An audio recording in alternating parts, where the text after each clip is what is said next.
a model of a tabernacle. Model of our tabernacle. These posts are on the outside, would have had a curtain around them.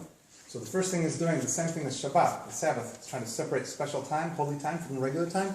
This is a special place, a holy place. This is a place to meet with God, whatever that means. Okay? Come in from the east always. First thing you meet is this great, big, enormous altar. We'll talk more about that later. A place for the priests to wash their hands and feet before they do anything. Preparation. And then the main hall. This is covered with a couple layers of animal skins. Great big curtain at the front. You come inside, the first thing you meet is another altar. Covered in gold, just for incense.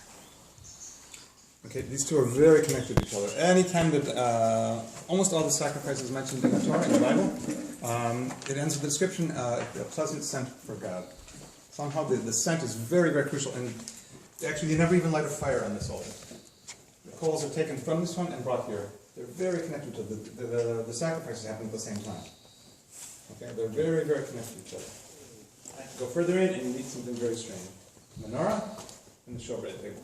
12 loaves of bread brought in every Shabbat. The old ones are taken out, the priests eat them.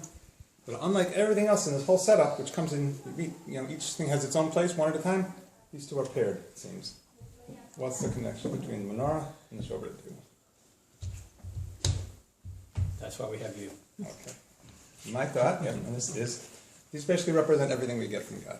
You get two kinds of things. We get bread, physical, clothes, housing, things you can get your hands on, and the spiritual.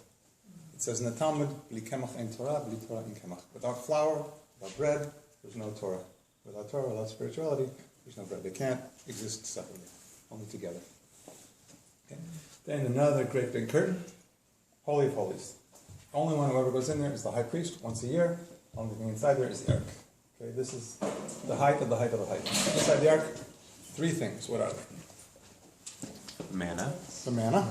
The tablets, which?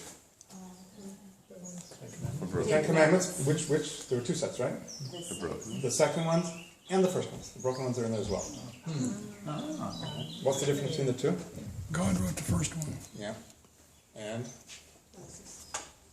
Moses People did wrote the the second second. one. What's the difference? What's the difference? The first set, this is what it was supposed to be. God's word comes down to us, and we can get it. We can accept it. We can handle it. We can deal with it. We couldn't. Too big for us. We weren't there yet. Okay, so those are broken. So now, what do we have? That's like the direction of God coming down to man. This is man had to write these. We're working to try and understand, comprehend God's word. That's where we are now. The other ones are in there because God willing, we get to the point again where we can really get it straight. All right, so we got two things in there. We've got the manna, Ten Commandments, and Aaron's rod. Aaron's rod.